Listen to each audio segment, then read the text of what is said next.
Allah menginginkan saat kita lahir dalam keadaan bersih, pulang pun dalam keadaan yang bersih. Maka dihadirkanlah satu momen. Setelah 11 bulan beraktivitas, ada momen harian, pergantian setiap waktu salat, dari subuh ke zuhur, zuhur ke asar, ada lisan yang kotor, dibersihkan lagi. As-salawatu ila salawat, wal jumu'atu ila jumu'ah, wa ramadan ila ramadan, kafaratun lima bainahunna. Salat ke salat itu kalau ada dosa-dosa yang kecil-kecil hilang seketika. Malam takudil kebair, hilang.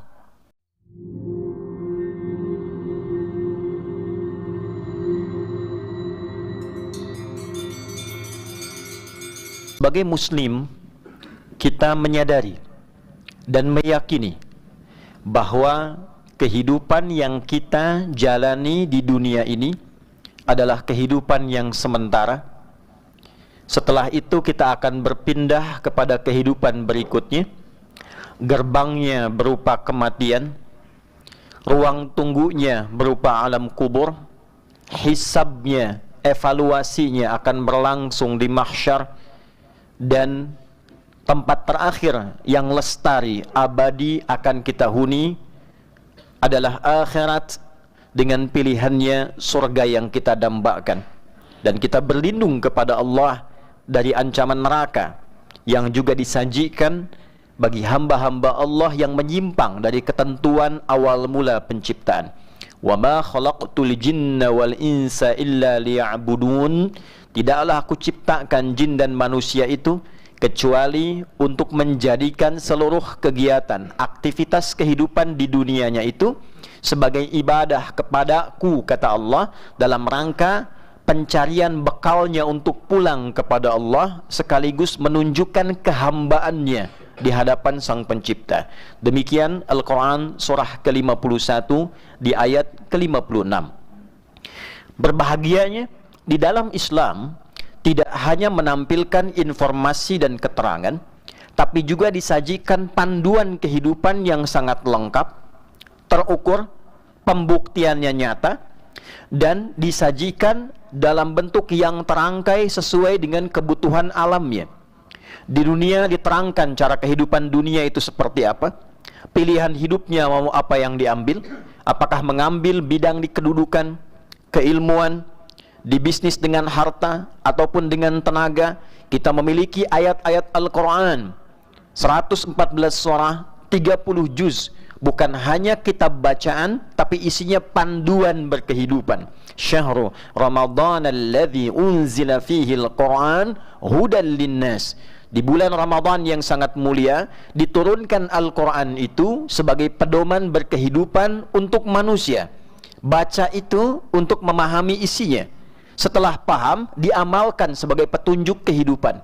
Itulah sebabnya Al-Imam Al-Bukhari mengeluarkan kurikulum kehidupan Nabi saat Nabi SAW menafsirkan, menjelaskan, mempraktekan dan membimbing masyarakat di eranya dengan kurikulum Qurani, penjelasan Nabawi yang sifatnya abadi.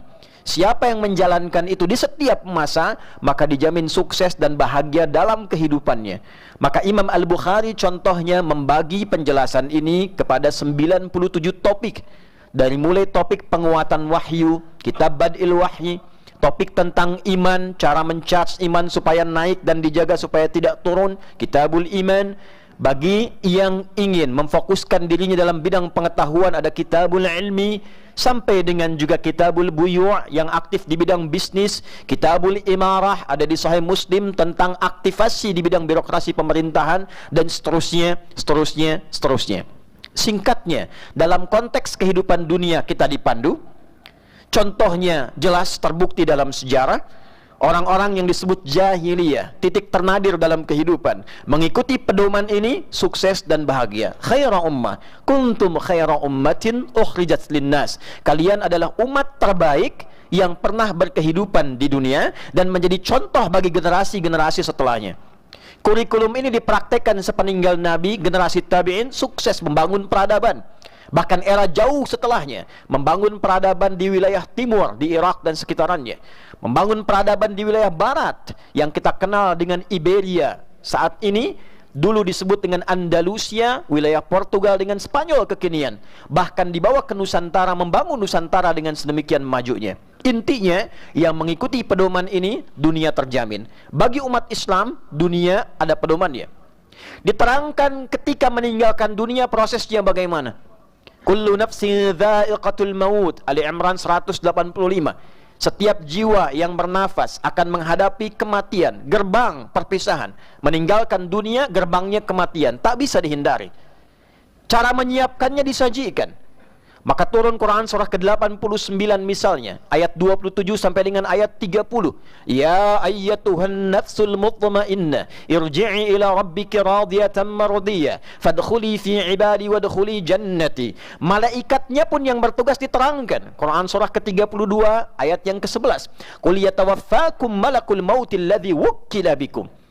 Jadi jelas, masuk ke kubur, kuburnya dibahas. Afala ya'lamu idza bu'thira ma fil qubur, diterangkan keadaan alamnya, bagaimana situasinya, apa yang terjadi di dalamnya.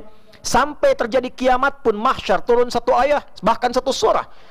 Satu ayatnya Maliki Yaumiddin di Al-Fatihah untuk renungan, pendalamannya Quran surah 75 misalnya surah Al-Qiyamah. Hisab babnya jelas. Ya, iqra' kitabak kafa bi nafsika al-yawma 'alaika hasiba. Setiap kita dievaluasi punya buku catatan. Setelah itu jelas surganya ada, nerakanya ada. Ayat tentang surga ada dengan segala keindahannya, ayat tentang neraka ada dengan segala ancamannya. Intinya, berbahagialah menjadi muslim karena seluruh panduan di setiap dimensi alam yang kita lalui jelas seluruh tuntunannya.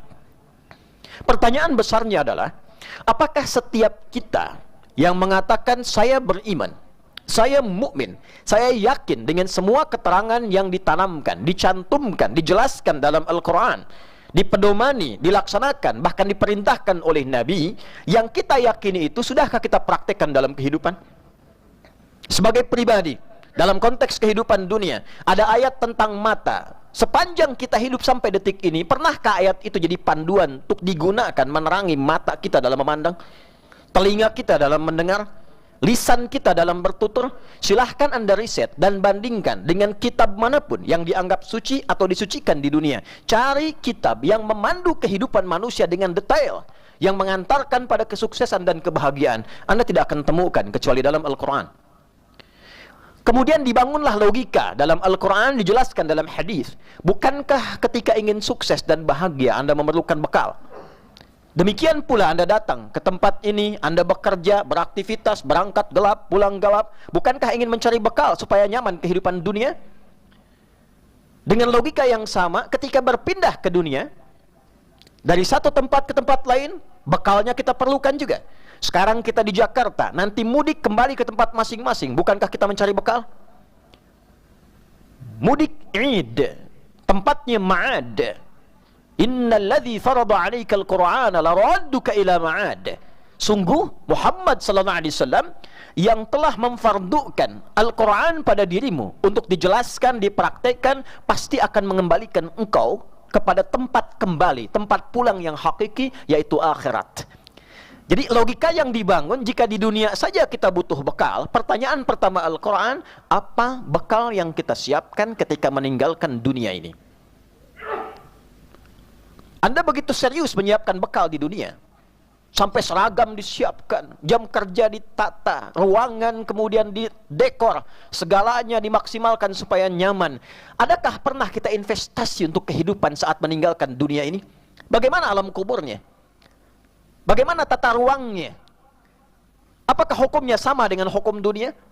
Pindah dari Indonesia hanya sekedar kunjungan ke Malaysia saja, hukumnya sudah beda. Ke Amerika sudah lain ketentuannya. Lalu Anda ingin samakan dunia dengan alam kubur, pasti berbeda. Anda ingin samakan bekal alam kubur dengan akhirat nanti, tentu tidak akan sama. Berbahagianya di Al-Quran dijelaskan, bekal terbaik untuk pulang, Allah nggak tuntut materi dunia. Bukan ini yang akan dibawa, pakaian yang kita kenakan. Bukan mobil yang kita koleksi, yang dikejar dalam kehidupan dunia. Tidak salah, silahkan bekerja semaksimal mungkin, sekaya-kayanya, sedapat yang bisa kita dapatkan. Dapatkan fasilitas untuk membangun kenyamanan. Tidak salah, beli mobil, rumah yang megah, silahkan. Tidak ada masalah. Untuk kehidupan dunia supaya mudah dan nyaman. Pertanyaan besarnya, saat meninggalkan dunia, apakah sudah menyiapkan kinerja yang serupa, kesungguhan yang sama, untuk menyiapkan bekal pulang? Tata ruang kuburnya bagaimana? Surga yang didambakan tuh bekalnya apa? Maka Allah tidak menuntut fasilitas dunia yang kita kumpulkan. Allah hanya meminta lewat Nabi, alihkan cara pandang kita dengan dunia itu dengan meresapkan fungsi akhirat di dalamnya. Itulah yang disebut dengan salih. Amal pekerjaannya, salih itu sifatnya. Anda punya pakaian, bagaimana pakaian ini jadi salih? Ketika pakaian digunakan pada yang saleh, dicatatkan itu sebagai hasanah namanya. Hasanah inilah bekal untuk pulang ke akhirat. Quran surah ke-6 ayat 160. Man jaa bil hasanati falahu asyru amthaliha. Siapa yang mengerjakan sebuah kebaikan, diniatkan sebagai bekal akhirat, jadi hasanah dituliskan 10 poin. 10 poin itulah disebut dengan ajrun. Lahum ajrun ghairu mamnun. Ajran hasana di Al-Kahf, ajran kabira di Quran surah Al-Isra. Itulah yang dituliskan, yang kita kenal dengan pahala namanya. Ditulis, dicatat, diakumulasikan, dituliskan di kitab, itu yang kita bawa pulang. Bajunya tinggal, kain kafannya tanggal, yang dibawa pulang itulah ajrunnya. Itulah nilainya, itulah salehnya.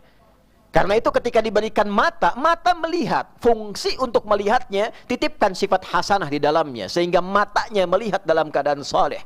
Telinga mendengar dengan saleh, lisan bertutur dengan saleh, kendaraan dipakai pada yang saleh, handphone digunakan pada yang saleh, update status yang saleh, menginformasikan yang saleh, mengakses yang saleh, itu ada nilainya. Dari sekian umur yang kita kumpulkan sampai detik ini, 30 tahun, 40 tahun, 50 tahun, lebih dari itu, tanyakan sampai detik Jumat ini, berapa yang telah kita kumpulkan dari semua sifat saleh itu sampai kita duduk Jumat di tempat ini, di masjid ini, di detik ini. Lawan dari saleh, sayyi. Saleh temannya taat, sayyi temannya maksiat. Alih-alih mata digunakan untuk yang taat, berapa kali dipakai maksiat? Qul lil mu'minina yaghuddu min absarihim. Allah mengatakan, katakan Muhammad SAW, viralkan pada orang-orang beriman yang mengaku pengikutmu, gunakan matanya untuk memandang yang baik saja, yang saleh sepanjang dia merasa punya iman. Ketika sinyal iman mengatakan itu tak baik untuk dipandang, palingkan. Itulah ghaddul basar. Berapa kali mata dipakai maksiat? Berapa kali lisan digunakan untuk mencela, bertikai, berfitnah, saling merendahkan? Bukankah itu maksiat? Agak mengherankan keterangan yang disampaikan oleh Sayyidina Ali bin Abi Thalib ketika menegaskan, beliau heran dengan keadaan manusia, ingin ke surga tapi banyak berbuat perbuatan neraka. Tidak ingin masuk neraka tapi banyak mengoleksi perbuatan-perbuatan yang bertentangan dengan itu semua. Alih-alih lisannya dipakai baik, digunakan pada yang tak baik. Demikian pula tangan sampai ke ujung kaki. Fasilitas yang Allah berikan kepada kita, pakaian dipakai apa? Buka koleksi lemari Anda di rumah, cek keluarga Anda, apakah seluruh pakaian itu pernah digunakan untuk ibadah, amal saleh, atau jangan-jangan hanya dipakai untuk kebutuhan dunia, keundangan, bikin yang baru, bikin sepatu yang bagus? Pernahkah Anda siapkan sesuatu yang baik untuk sekedar Jumat saja? Kendaraan yang Anda koleksi, pernahkah mengantarkan Anda sholat ke masjid untuk sekedar ikut pengajian? Jangan-jangan sepeda yang paling bagus itu hanya pernah dipakai untuk keliling-keliling, tur, kadang ke luar negeri, dan dia dihisab, saudara. Harta itu akan dihisab. Wailul likulli humazatil lumazah, alladzi jama'a malahu wa 'addadah, yahsabu anna malahu akhladah. Sangat disayangkan dan cenderung celaka jika ada orang yang hanya hidup di dunia untuk mengoleksi materi dunia, menghitung-hitung itu, dan dia menduga inilah yang akan mengekalkan kehidupannya. Nah, ini yang kita kumpulkan. Sayangnya dalam beraktivitas kehidupan, tidak semua kita punya kesanggupan sempurna untuk menata ruang kehidupan kita yang baik menjalani dunianya, sekaligus di saat yang sama dapat poin akhiratnya. Hasanah untuk dunia, hasanah untuk akhirat. Bukankah itu doa yang sering kita panjatkan? Seperti diisyaratkan di Al-Baqarah ayat 201, wa minhum may yaqulu rabbana atina fid dunya hasanah wa fil akhirati hasanah wa qina adzabannar. Apakah lisan ini hasanah? Apakah mata ini hasanah? Apakah telinga ini hasanah? Apakah tangan ini hasanah? Apakah kaki ini hasanah? Kalau ditanya pada diri kita yang jujur untuk dijawab sampai detik ini, layakkah kita punya bekal yang cukup untuk masuk surga? Kita ingin ke surga dan tanyakan dengan jujur, dibanding maksiat dan taatnya, berapa banyak komposisinya? Berapa persen taatnya, berapa persen maksiatnya? Saudara, yang paling penting sebelum kita jawab, Allah dengan sifat alimun khabirun basir, maha mengetahui, mendalami, tajam sekali pengetahuannya, sebelum terjadi, sebelum terfikirkan, sedang difikirkan, setelah difikirkan, Allah maha mengetahui seluruhnya. Dan dengan pengetahuan itulah turun Rahman dan Rahimnya. Allah menginginkan saat kita lahir dalam keadaan bersih, pulang pun dalam keadaan yang bersih. Maka dihadirkanlah satu momen setelah 11 bulan beraktivitas. Ada momen harian, pergantian setiap waktu salat, dari subuh ke zuhur, zuhur ke asar. Ada lisan yang kotor, dibersihkan lagi. As-salawatu ila salawat, wal jumu'atu ila jumu'ah, wa ramadan ila ramadan, kafaratun lima bainahunna. Salat ke salat itu kalau ada dosa-dosa yang kecil-kecil hilang seketika. Malam takunil kabair, hilang. Subuh ke zuhur, siapa yang tak punya dosa? Siapa yang tak kotor lisannya? Tak sadar menunaikan salat, dihapus semua catatannya. Tak kelihatan sekarang saat pulang. Kalau kita yakin kita beriman, kita dihisab, nanti saat pulang baru kita menyadari itu. Demikian Jumat ke Jumat, ada yang pekanan, ada yang dahsyat. Itulah yang tahunan datang, 11 bulan akumulasi dosa. Kalau tiap hari nunggu ke waktu salat, tiap pekan nunggu ke Jumat, yang sebulan ini siang dan malamnya semua pengguguran dari seluruh dosa-dosa yang pernah dikerjakan.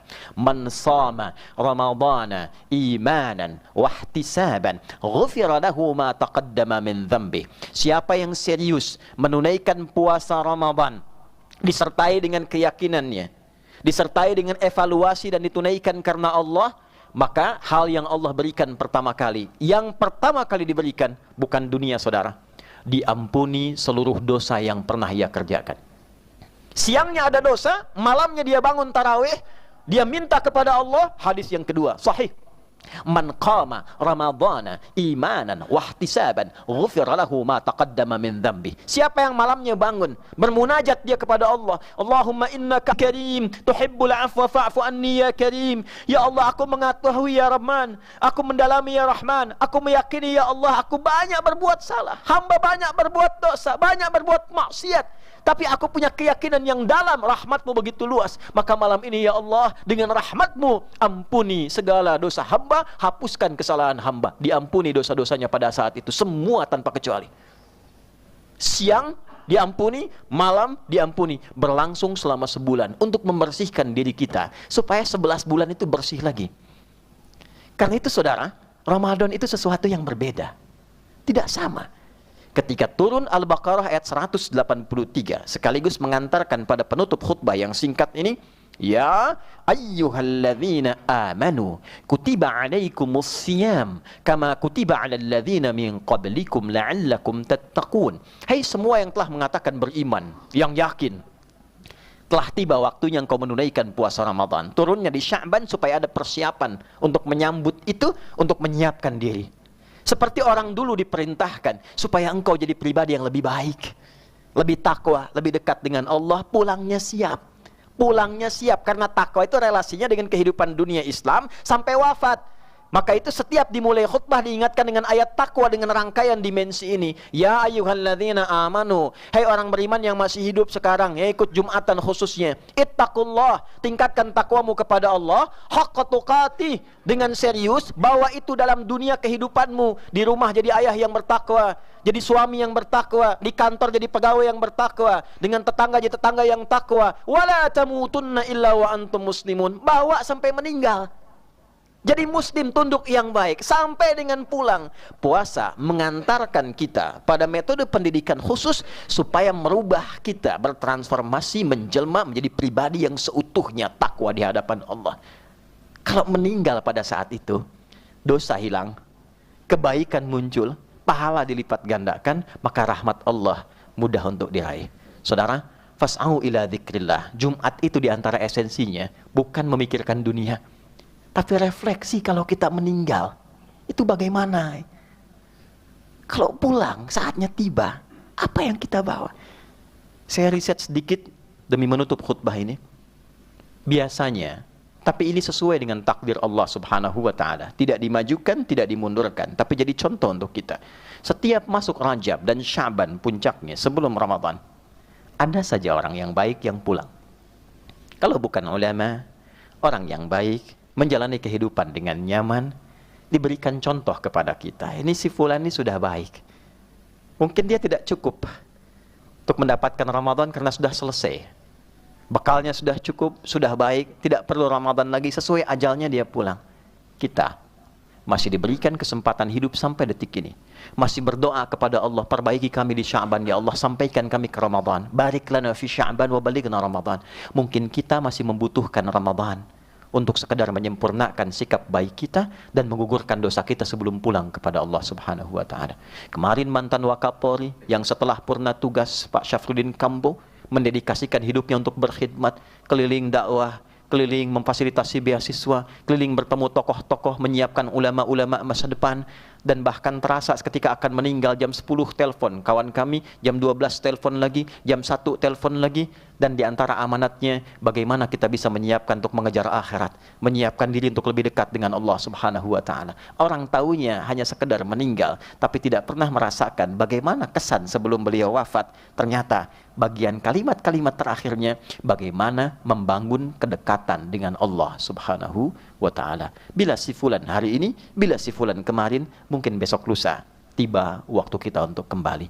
Karena itu, mari kita sambut Ramadan. Ada sepekan ke depan.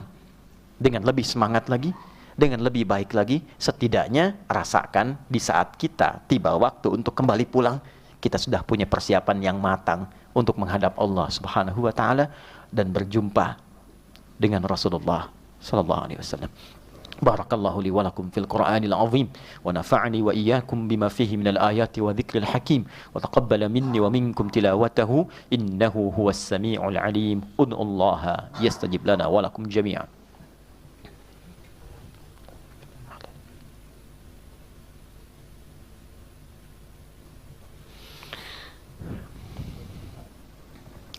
Alhamdulillah wassalatu wassalamu ala rasulillah wa ala alihi wa sahbihi wa man walah. Asyhadu an la ilaha illallah wahdahu la syarika lah wa nashhadu anna Muhammadan abduhu wa rasuluhu alladzi la nabiyya ba'dah. Allahumma salli wa sallim wa barik ala hadzal nabiyil karim rasulikal mustafa al amin sayyidina Muhammadin wa ala alihi wa sahbihi ajma'in wa ba'd.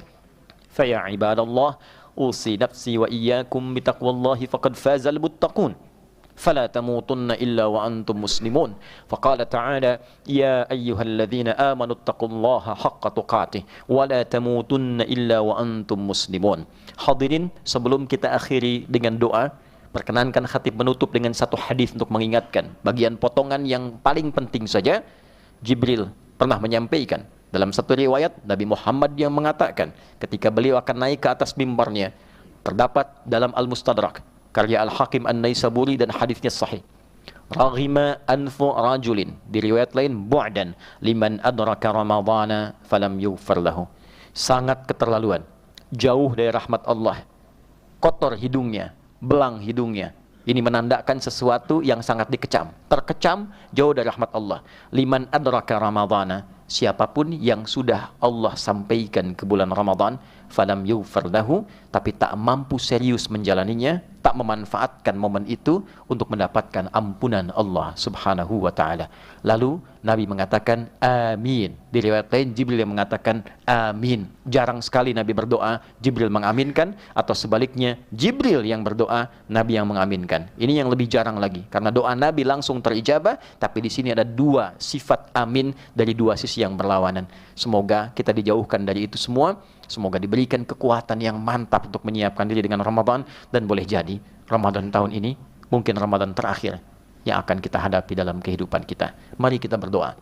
Mudah-mudahan doa kita diterima oleh Allah Subhanahu wa Ta'ala dan diberikan kekhusyuan mendalam untuk diri kita seluruhnya tanpa kecuali.